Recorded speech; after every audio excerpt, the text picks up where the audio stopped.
All right, are you ready? Yes. You got all your papers? Yes, ma'am.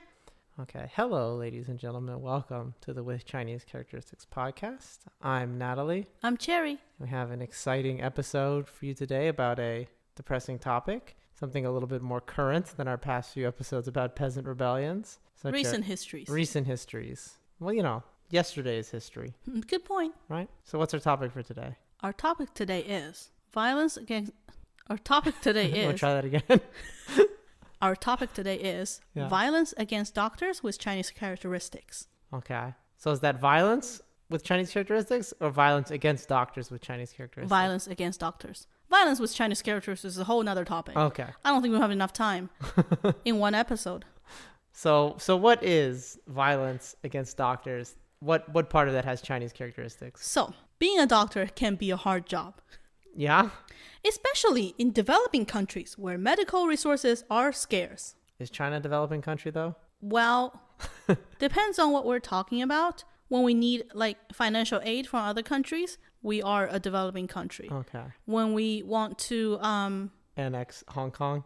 Annex Hong Kong or I don't know, get some trade benefits, we're not. When we need to look better. Yeah. So it really depends. It's a very elusive situation. But medical resources wise, let's say we are. Okay. Threats and violence to medical workers is common, in many countries. We cannot say that China is alone in this. But what sets China apart are a few things. Okay. So I'm going to give chopsticks for one. And 5,000 years of history. Yeah. So I'm going to give you some numbers to put it into perspective. Of the scale of Chinese violence against doctors. Yes. Okay. According to a nationwide survey by the Chinese Medical Doctor Association that was conducted between 2016 and 17, 66% of the 150,000 doctors they have surveyed said that they have suffered physical or verbal assaults from patients. Interesting. So 66%, that's a huge number, I thought. 10% is too much in this case. And another survey done in 2019 by Ding Xiangyuan, this is a popular website for healthcare professionals in China, it found that 85% of doctors interviewed has experienced violence in their workplace. Wow, okay. Yeah. So obviously these might have different samples. It's bad. If you're a doctor in China, more likely than not, you've experienced some sort of violence from patients. Yes. The number of violent events against hospitals and doctors and nurses have gone up almost every year for the past 20 years in China. Aside from the more common medical disputes, which again happens everywhere, what's special about these cases in China is the shocking level of violence involved.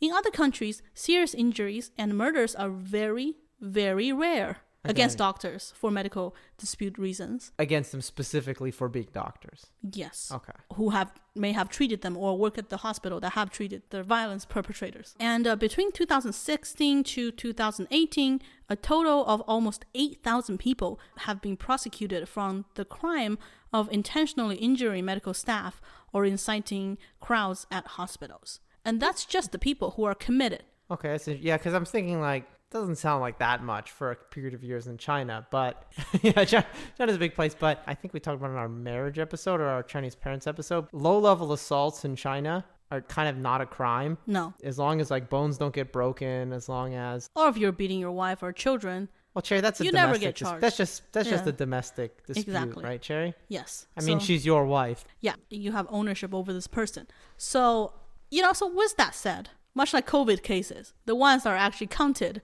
are, maybe 10% or 5% of the actual cases. The real number can be higher, and this is the official number. Yeah, so bad times for Chinese doctors. Before we go into the details of some theories of why this happens in China, I want to give a brief history of the Chinese healthcare system. Before the 1980s, this is, again, I feel stupid for having to say this, but... This is the modern Chinese healthcare system. Yes. Yeah. China's not all acupuncture and, no. dried lizard powder, right? No. There's real hospital Dry lizard powder. Yeah. So before the 1980s, in the new China, after 1949, it was a completely nationalized system. And then we fast forward for about 10 years, between late 1960s to late 1970s, one could argue that we didn't really have a healthcare system. I mean, hello, Cultural Revolution. There's not really even a functional government. Yes. Wow. Not the official government that's functioning anyways. Yeah. The Red Guards are very functioning. Yeah. Two functioning at the time. And I know doctors were a common scene in movies about the Cultural Revolution. Struggle sessions. Well, yeah, but there's a lot of movies in the Cultural Revolution that came out in the 90s in a brief period where you were kind of allowed to talk about it in China. And a common scene is going to the hospital and all the doctors have been beat up or are gone because they're educated, so they're a target. And you have like college students or like high school students running the hospital. Yeah, so a whole generation of doctors just diminished. But then we get to the 1980s, China's opening up and some industries are privatizing. And the healthcare system also started to get commercialized. Oh boy. So fast forward to today, the healthcare cost in China today is sort of an odd situation. On one hand, to visit a specialist costs very little if you live in an urban area. Okay. You could just scoot over to the local hospital. You could pay a small fee to get in line, and you can choose whichever doctor you would like to see at that hospital. There's no referral system per se. Would you just wait in the hallway in a line so you can see them, or? Well, you get in line to get a number. So you just go, my head hurts. I want to see a neurologist. Well, that actually happens. Okay.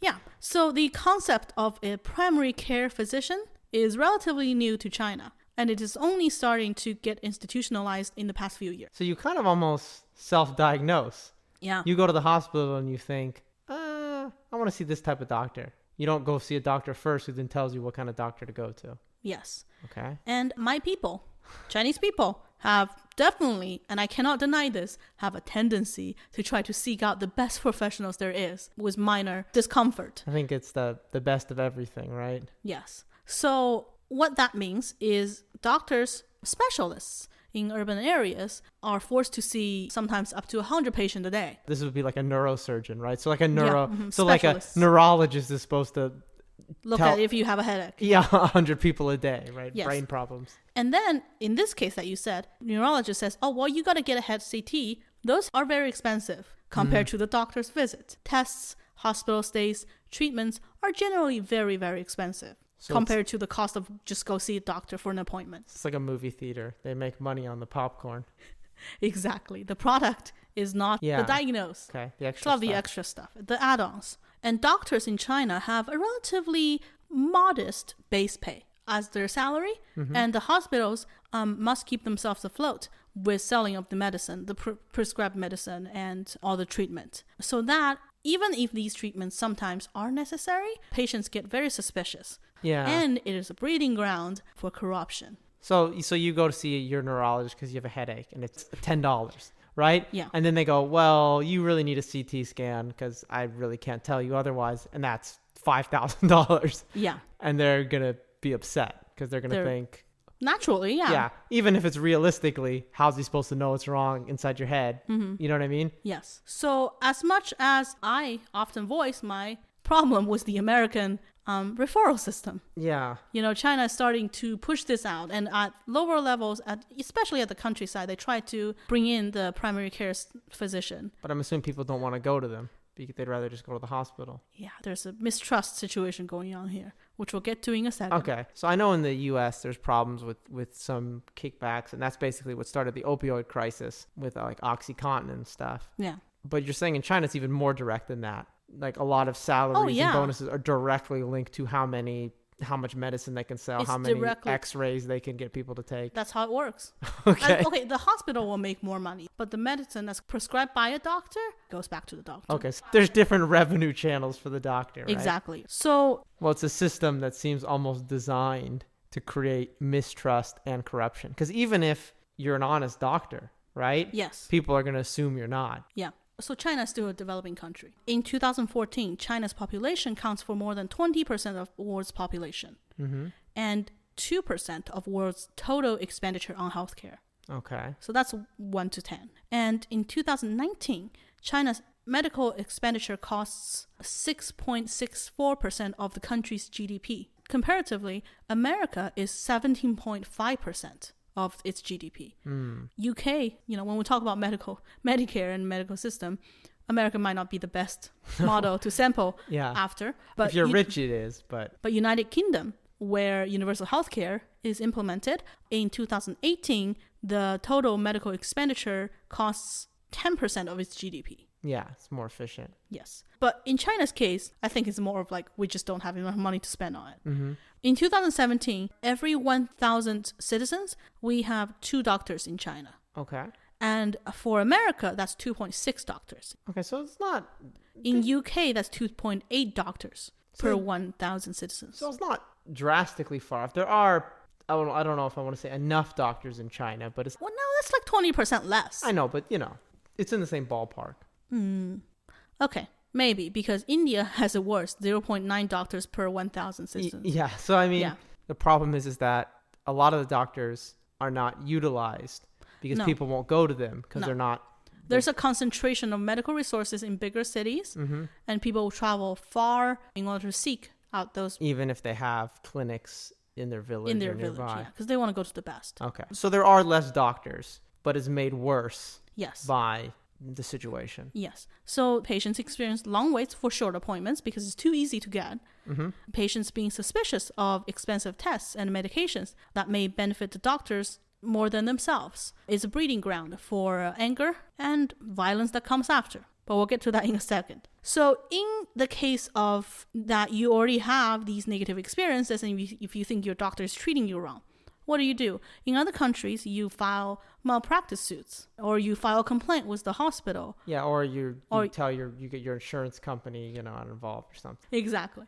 But in China, there's not really a good resource to mitigate these complaints and dissatisfactions. Okay. So there is, on paper, official avenue for filing these complaints. So this would be like if you're overcharged, you think you got the wrong treatment, you think they did a bad job. Yeah, or if you go through the surgery and you think they are charging you too much and didn't fix your problems. Okay.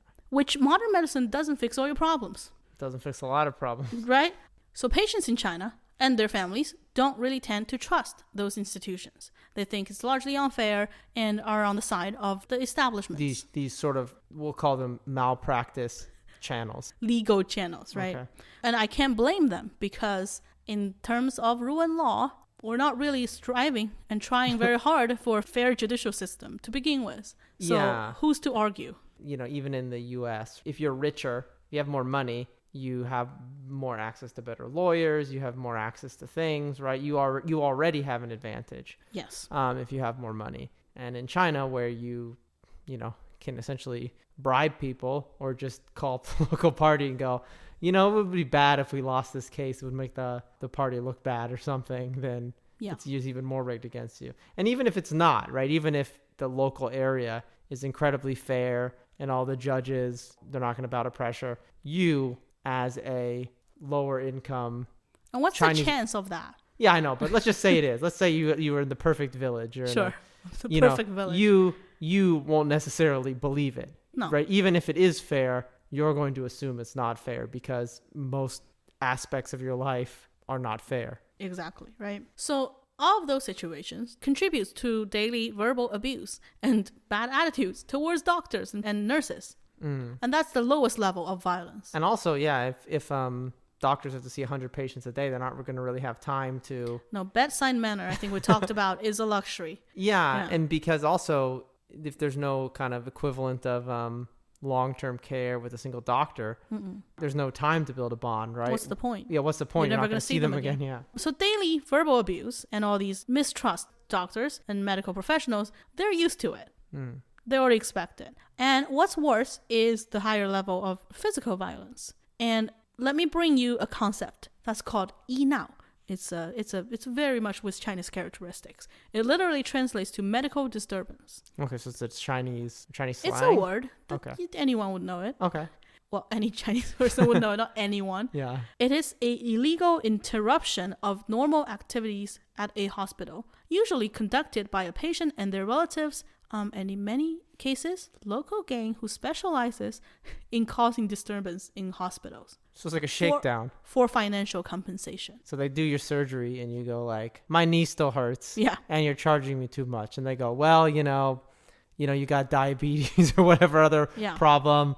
That's how much it costs. And you go, well, you know what? You're a fraud. Yeah. You go, well, you know what? I'm going to go come back with some tough dudes. Yeah. Or local hooligans, and we're going to smash the place up unless you lower the price, give me my money back, treat me better or something. Yes. So usually they threaten and assault hospital staff, damage facilities and equipment, and disturb daily operation at the hospitals. It is common to find little, advertising cards all over the just outside the hospital, or sometimes inside the hospital, that providing illegal support. So this is like those billboards on the freeway, which is like injured at work, call 1-800, John Stevens. Personal injury lawyer. Personal injury lawyer. Exactly. This is like your personal beat up the hospital staff squad. Yes. Well put. So to provide illegal support for any patients who are unhappy with their medical treatment. So this is a whole industry. I mean, they probably have to be a little bit more vague about it than just saying, we'll provide you legal support. Yeah. So... Okay, I guess maybe they don't. And when they break out this disturbance session, let's say, the reaction of local police to the request of help from the hospital is notoriously slow. They often arrive in delay, or even after their arrival, it's not uncommon that they will just stand around and observe the situation instead of doing anything to So help. they're treating it like a domestic violence. Show up late, just watch, tell people to sort it out themselves. Exactly. Because unlike a workers' protest against the factory owner, or, common people's protest against the local government, which those get put down real fast before it even happens, the police tend to think that this kind of issues belong to the hospital to resolve. It is a matter of doctor-patient relationship rather than being counted as criminal activities. I mean, I'm sure sometimes these disturbances are, at least in the minds of the people committing them, legitimate, right? They think they truly have been wronged. Oh, yeah. And sometimes it's not thugs, right? It could be their family members or... And they choose to do this because they think this is the only way they could voice their anger and look for justice, because there's no other way. The legal avenue does not really work and takes a long time, and they may not, have the literacy, the legal literacy to pursue that. I mean, and so do these things work? Oh, yeah. That's It'll why work. it's an industry. Okay, so they're more likely to work than not work. Yeah. Well, at least for the past 10 years or so. I don't know about today. COVID has thrown a wrench into everything. Yeah. Because now hospitals are like military bases and fortresses. And I don't think those local camps want to go to the hospital to get COVID. Yeah. Right? But who knows what's going to happen. Who knows what's going to happen after. But, today I think it's fine. Everyone's still worried about COVID very much. But yeah, so a few years ago, this definitely worked. Yeah. 2019. Yeah. And the other thing is, because the doctors and medical professionals in China are somewhat still in the system, most of them are still public hospitals, by which an extension of the government, even though they don't have the same authorities as party members. But the perpetrators are usually not part of the system. And they're probably also lower income too, because if you're a wealthy city dweller, you just go through an official channel, right? You could probably afford to get a lawyer. You probably would trust your doctors more too. Yeah, true. The perpetrators are mostly, lower income, don't work for the government. Because if you work for the government, your medical care is free and you basically get the white glove treatment, right? I mean, you don't pay for anything. You get the best. Oh, yeah. You get to cut the line, You cut the line. You have a special floor. You have special inpatient care. So you wouldn't have really any reason to be mad at the doctors. We're talking about the common people of China. The Laobaixing. The Laobaixing of China, yeah. Good Chinese word. Thank you. Because the doctors and medical professions are in the system, the head of the hospitals are most of the time a party secretary who's a party member. Even if the injured medical staff and the hospitals themselves are often unfairly criticized or punished by the city administrators or local government for not managing the situation properly and quietly. So the incentive is for these hospitals to just give these people what they want? Yes, because of that, they usually try to negotiate and spend lots of money for settlements of the dispute. Which then means they got to get more money from shaking other people down. Exactly. Because these hospitals, I mean, they're in the government system, but they still have to make money. They're in charge of their own profitability. It's not a non-profit organization. Well, I mean, it might be in a strict sense, as in there's not stockholders, True, right? But yeah. It's not like the NHS in England.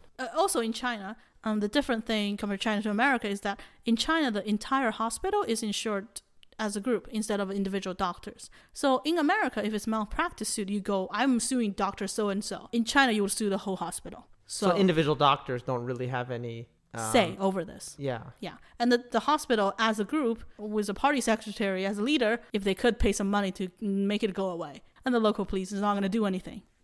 So there is also, well, which relates to the point we talked about before, some would argue that there is low health literacy among the public in China. And when I say low health literacy, I mean modern Western medicine literacy. There's a lot of knowledge about folk remedies and things like that. And What's that? don't drink cold water, it'll hurt your stomach. You know. It doesn't, but yes. You know what I mean? Agree. Like traditional Chinese medicine. Yes, there is. Yeah. Yeah. However, that's not what most hospitals. We do have traditional Chinese medicine hospitals, but Quote unquote. the thing about traditional Chinese medicine is that it doesn't give you any guarantee, and often it deals with chronic diseases nowadays. Yeah. So there's way less of a reason for you to go argue this didn't work. They'll just tell you it takes longer. No one really expects it to work, right?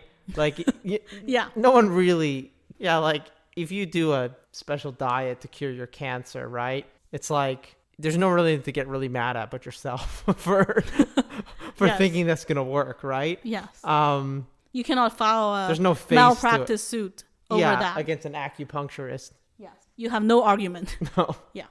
So, but when it comes to Western medicine, the lack of how medical literacy gives an illusion that if you take this pill, you will be fine. If you go in, oh, my head hurts, right? And the neurologist, probably like a doctor in the U.S., doesn't want to tell you something that might not be true. Yeah. So he's probably going to say, get this test, right? We got to figure out what it is. Yes. And the person's like, why can't you just tell me what's wrong with me, right? Why can't you You just must be holding something Yeah, back. why can't you like just- that local party official.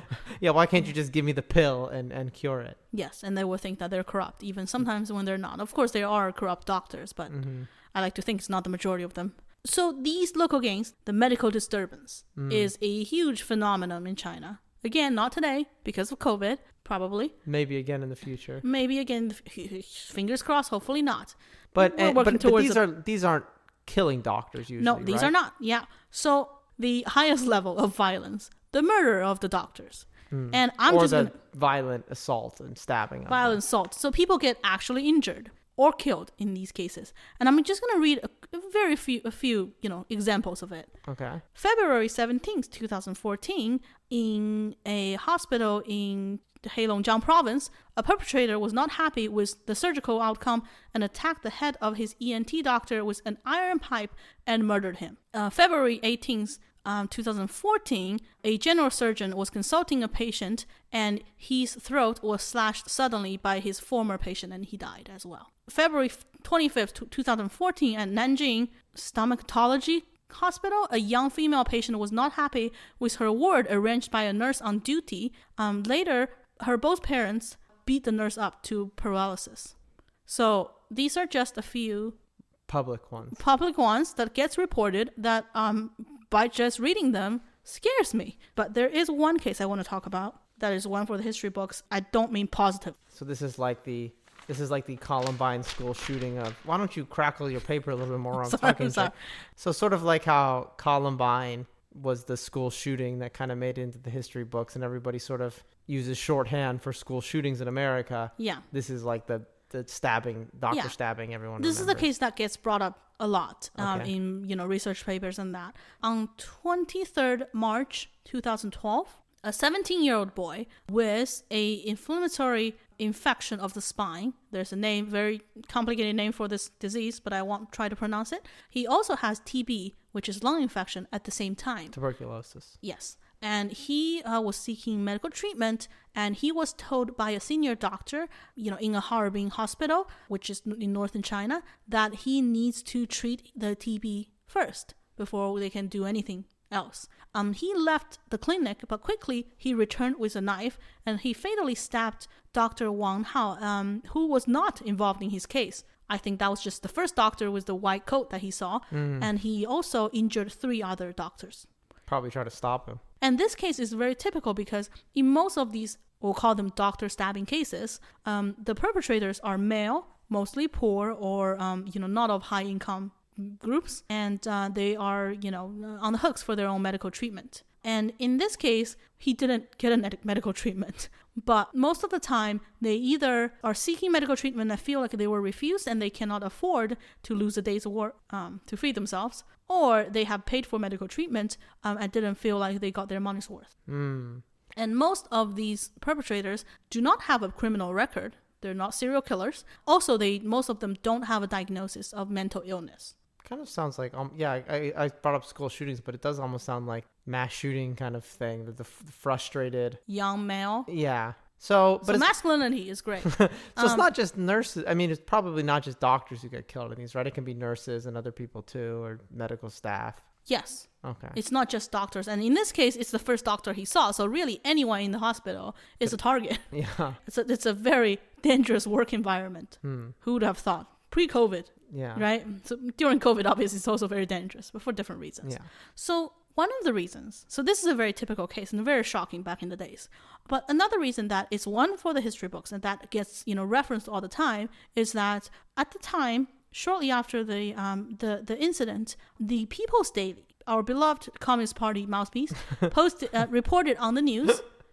I don't know why they did this, but they did an online poll at the end of the article. They asked readers to express their feelings about the murder news using emojis. We joke about how the U.S. news media, especially like after the Trump presidency, is just like a complete mess and doesn't even know how to like ask like questions to the White House press secretary. But, yeah. But like, I don't know, just imagine just Well, we locked all the reporters, away in China, so no one knows how to what ethical reporting is. Not ethical, just common sense. Common sensitive. Don't ask people to react to emoji to a violent murder of a poor young doctor. So for good reasons, this was taken down very quickly afterwards. But it's out there because I was able to find a screenshot of it. And there are 8 emojis. And the question is, how do you feel after reading this article? A very short news report. And out of 6,000 people who have responded, 4,000 of them said, I am very happy about it. Well, they clicked on the happy emoji, at least. So sort of implying like, yeah, those doctors are all corrupt. Yeah, sorry, I'm shocked by it too, even though I'm reading it for the 3rd time. So let me say this. Obviously, among the 6,000 people who would answer a emoji survey on People's Daily's website, and this was in 2012 before social media, right? This was not a great sample of the Chinese population because I think there's a certain kind of people who would bother to do that, right? Or maybe internet trolls. However, that is still very shocking. And a doctor at the time said, I think I would just quote him, his name is Liang Yingcong, I hope I said his name right. He is a doctor at a Peking University First Hospital, and he said, when the doctor in Harbin was stabbed to death, netizens were cheering for the murderer. There is something wrong with the society. Yeah, so I'm assuming these murders are less common than the kind of hospital disturbances, which almost seem like part of the system at this point. It's still way too common. Yeah. There are many, many, many cases of these. And every other month, there's a high-profile case that gets circulated in the Chinese news cycle. And the world goes, oh, how could this be happening? But it's old news, just like, school shootings in America or something like that, right? And interesting thing is, in the news report of all these cases, the hospital administrators, local party officials often try to emphasize that these are not doctor-patient dispute caused cases. These aren't systemic problems. No, they go, just like mass shootings, this is a lone wolf. They're like, there's nothing we can do. Nothing to do here. Yeah. Although many, many papers, if you just search for, violence against Chinese doctors, there are many, many papers and many, many records of these written by Chinese doctors and, foreign researchers everywhere, which I understand how they're feeling after researching this. So among some of the other factors we've talked about, because this is still a history podcast, I was thinking one aspect of this is that China has a long history of medicine, Chinese medicine, right? 5,000 years. 5,000 years, like everything else in China. And there has been an evolution of the perception of the doctor's role in Chinese culture and in Chinese public.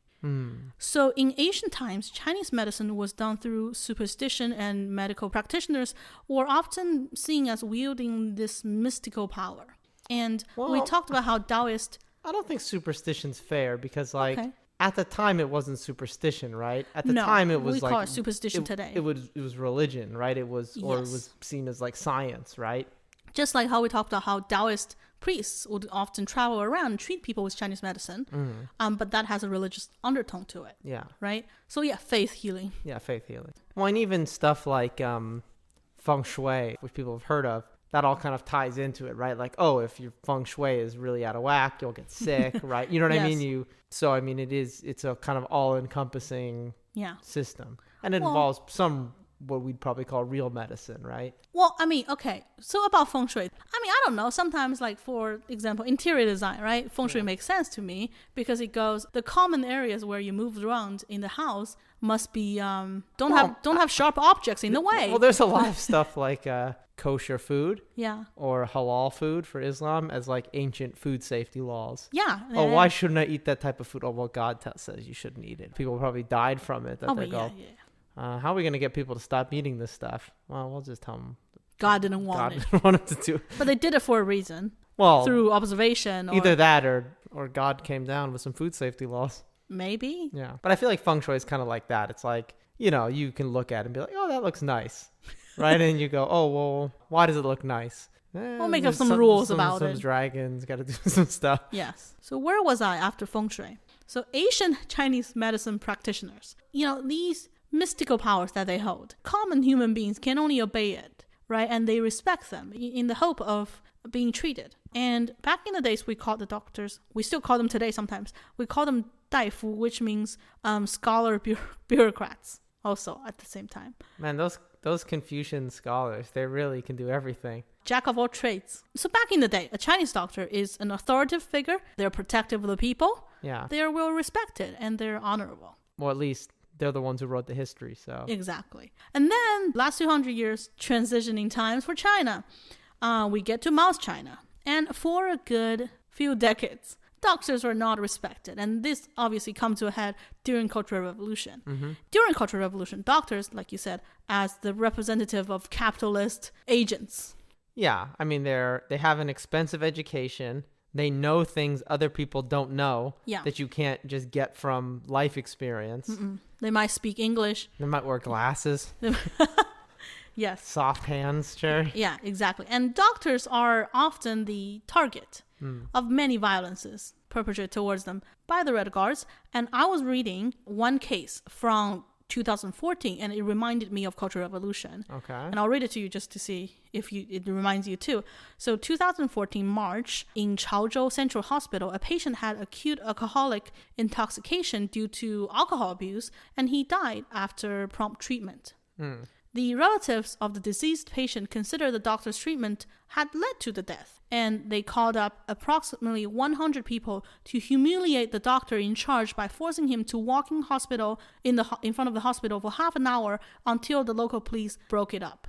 Sounds like a struggle session. Exactly. It's a modern struggle session. They weren't killing the doctor. They weren't asking for money. I mean, I guess they were. Maybe that's the end goal. Yeah. But they did it so by marching the doctors out in front of the hospital and having 100 people witness him. Yeah, and probably throw things at them and punch them and stuff. Right? Yeah, so that's a legacy of the doctor's treatment from Cultural Revolution, which still is alive today. And I think that definitely has to contribute to how the society overall, don't think doctors are respected, honorable people.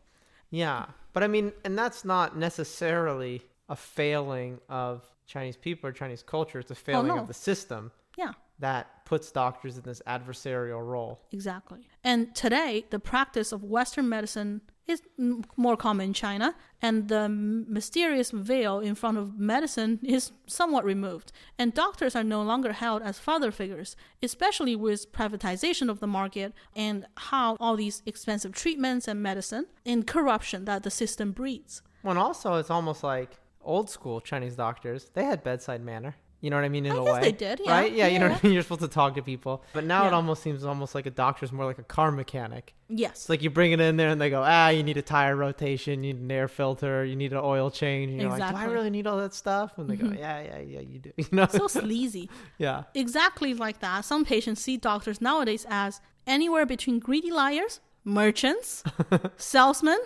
of expensive medicine, and sometimes just a servant who's providing you with a service. And that obviously causes a lot of problems because there's a mismatch of expectations and reality in the case where if they think you're a servant, if the patient thinks the doctor's a servant, Yes. the servant better not dictate a treatment plan for the patient. That they don't the want to patient hear. knows better. Yeah. Exactly. And in the case where, they think you're trying to upsell them some some CT scans or whatever. Yeah. So that all breeds dissatisfaction and anger, which then, with the lack of legal avenues to voice that, comes to violence and doctor killing. And also, in many cases, I think sort of like school shootings, there's probably a copycat effect. There's all these cases of like people going and killing doctors. Yeah. Some 20-year-old unemployed guy, like, what, I'm going to kill it. What do I have to lose? Yeah, what do I have to lose, right? I'm already going to die or whatever. So maybe we can talk about some good things. Okay. About some attempts or theories on how we can break up the situation. Because this is a vicious circle and everyone's a victim in it. Yeah. And we don't know if it's going to start up again after COVID ends. Yes. So in 2014, a paper with the title Stop Violence Against Medical Workers in China, written by several Chinese doctors, bless their hearts, because it's hard to be a doctor in China, they called for, quote, a neutral and fair judicial system to examine medical disputes and must process independently and should not be controlled by medical administrators or the government. Medical administrators, who are almost all the time are not medical professionals. The head of a hospital would be a party secretary, who's being sent to the hospital. Well, to they're not manage in it. the U.S. either. Normally, they're bureaucrats, right? They're like business people, but they're not. That's different from party yeah, people. different from party members. Yeah. So, and I read that and I was like, I 100% agree. However, what about the elephant in the room? Which is there are no independent. A neutral and fair judicial system anywhere in the society, or at least we're going towards the direction where we don't want that anymore. Right? We're having less and less of that. I'm not saying there's not one fair courtroom in China. There's many, right? Yeah. But I mean, 10 years ago, a human rights lawyer could be a actual profession you had yes, in China, there's right? quite a few of them. Yes. There's Now more there's than quite one a few of them in jail. Yes, exactly. So, you could do things, but this is a systematic problem. It's not about lone wolves or, local disputes. Yeah. It's a widespread problem. And even if you have a fair court, if people don't believe it's fair, then they're not going to accept the outcome that it gives them. Yes, it's hard work to build a system that can gain the trust of the people. This is a side note, but that was obviously the damage with, as our current president put it, the big lie with the end of the Trump presidency. Yeah. Was sowing distrust in, doubt into people's yeah, hearts. doubt into a fair system, right? Once most people don't trust it anymore, then, it's very difficult to get back from that, right? Yeah. I mean, sometimes a system like this, a democracy or a court system, in a way, it's very solid because you have separation of power and all that. But on the other hand, it could be very fragile if everyone just decides that they don't trust it anymore, so they're not going to act accordingly. Yes. If everyone pretends there's no fairness or rule of law, then there's no fairness or rule of law. Yeah. Well, I mean, that's China. Right? Yeah. I mean, China, it's the opposite. It's like, it's stable because behind it, it's not based on... It's stable on the surface. Well, yeah, but it's not based on everybody believing in a certain way or believing that the system... No, it's just all suppressed. And there's the iron core of the party. Yes. Which, yeah. I want to do an episode one day. Is China really the safest country in the world? So... Well, from my experience with Chinese elevators... We've been on 5 Chinese elevators together, probably total, and one of them decided to die on us. And 2 of them did. The one in the airport, in Shanghai airport, remember? Yeah, Your 2 of them Your dad did. started just like punching the buttons. Yes, maybe we don't keep this in. So, in 2019, after long public outcry, China introduced a new law that aims to prevent violence against medical workers. Finally. Okay. And it went into effect on June 1st, 2020, in the middle of COVID. Okay. So the law bans any organization, naming, the local gang, or individuals from threatening or harming the personal safety or dignity of medical workers. I'm sorry, the dignity of medical workers. It's a very, with Chinese characteristics law. Phrase, yeah. Yeah, you must respect them. The dignity of them. What does that even mean? How do you quantify that? But Well, anyhow, don't put them in a struggle session. So under the new law, those who do disturb the medical environment or harming medical workers' safety and dignity will be given administrative punishments such as detention or fine. Although that sounds to me doesn't like that harsh of a punishment. That sounds pretty weak. Yes. And here's the thing. A public hospital, why is it not a public, like, why is it not the same as if two people are fighting and trying to kill each other in front of a police station or on the street or in front of a government building? Walking in and punching a doctor should have a stronger thing than punching somebody on the street. No, exactly. And it is part of the local police's, the local law enforcement system that had contributed partially to the problem. The apathy of the apathy, yeah. And I don't know, it's something. Yeah, it's a start. It's something. Could be more. Yeah, there's still the future. Well, I mean, but that's sort of what we talked about, how like low-level assaults aren't really crimes. Like they are on paper, but you have to make special laws. Things like domestic violence or violence against children or these they don't get prosecuted, right? So you have to make a new law to prosecute, even though they should just be a criminal offense. Yeah. Yeah. Just public battery, at least. Anyhow, so at the same time, a lot of work is done by the Chinese government in the establishment and improvements of the new rural cooperative health insurance system. I'm repeating party lines here, but bear with me for a second. To manage simple diseases at township levels and county level hospitals. These efforts could help doctors in provincial and high-level hospitals to not have to see 100 patients a day and focus on treatment of difficult and complicated diseases. There's also a zero-profit policy for drugs that's being gradually rolled out nationwide. Starting in the rural areas, it's already been introduced in big cities like Beijing and Shenzhen. So all drugs or just like certain drugs? That's unclear to me. That sounds like they're trying. We're getting there. At the moment, because I think we talked about how COVID could influence. What does COVID play as a factor in all these? At the moment, no one wants to go to the hospital if you don't have COVID already. So that ought to help, right, a little bit if every gang member has to wear a head-to-toe protective gear to protest. I mean, I don't really know, so tell me if I'm wrong, but I bet security at hospitals is a lot tighter. Oh, yeah. Partially to prevent you from leaving if you have COVID. Oh, yes. Oh, God, I forgot to say, as in the face of the violence, some hospitals in China are organizing their doctors to learn martial arts and hiring more security guards. It's crazy. This is like an Ip Man plot. Ip Man's got to teach the doctors how to do it. Yeah. Or there's a mass shooting. Every student should carry a gun. There are school districts where they go, teachers should be armed, right? Yeah. And that's crazy to me. But that's for American characteristics podcast. People don't believe it when I've said is that China and America, way more similar than people think, right? The idea is we'll give the teachers guns. Yeah, we'll teach the doctors kung fu. Martial arts, yeah, right? They can beat up the... Yeah.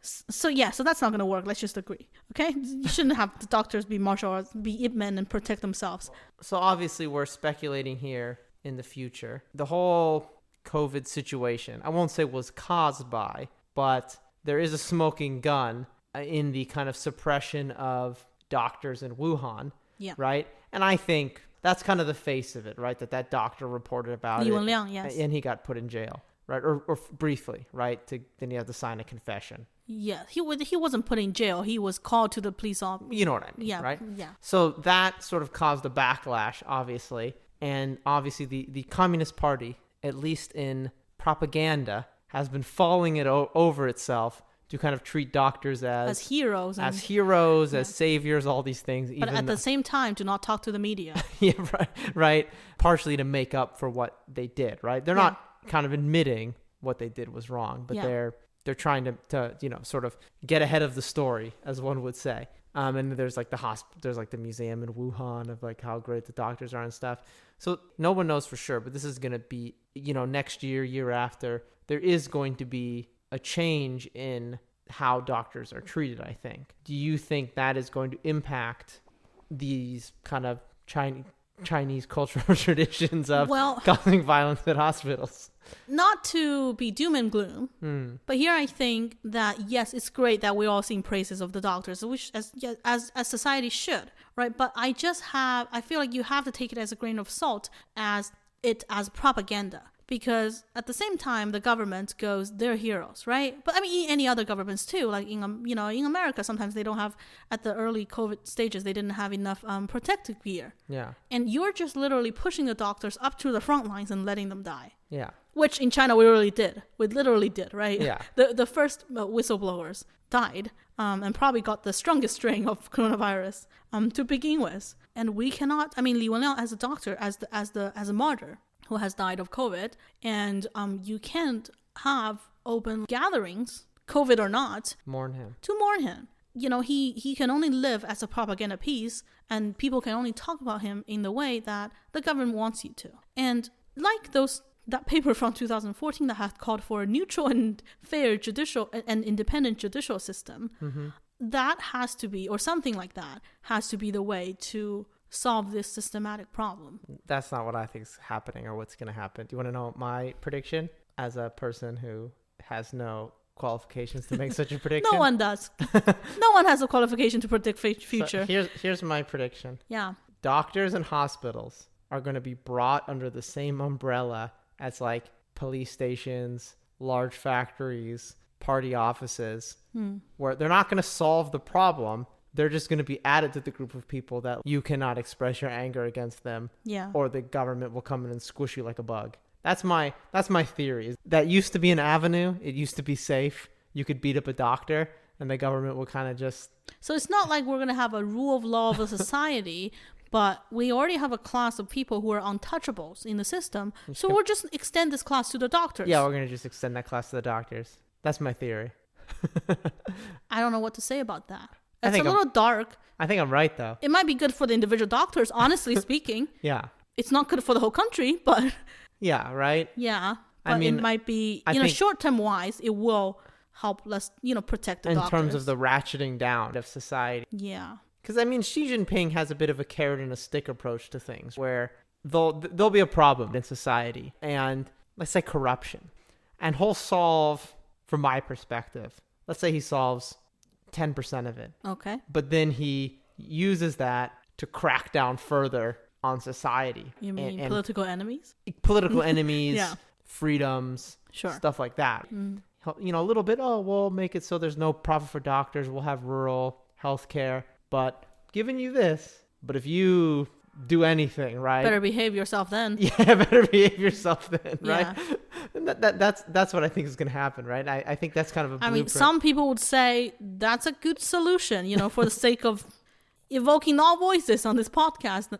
Yeah. But yeah, that's a possibility. That's my theory. I'll give it to you. Not the way I want it to to but no, you want it to be we have a fair and open society and people Well, it's not like I can vote for that in China.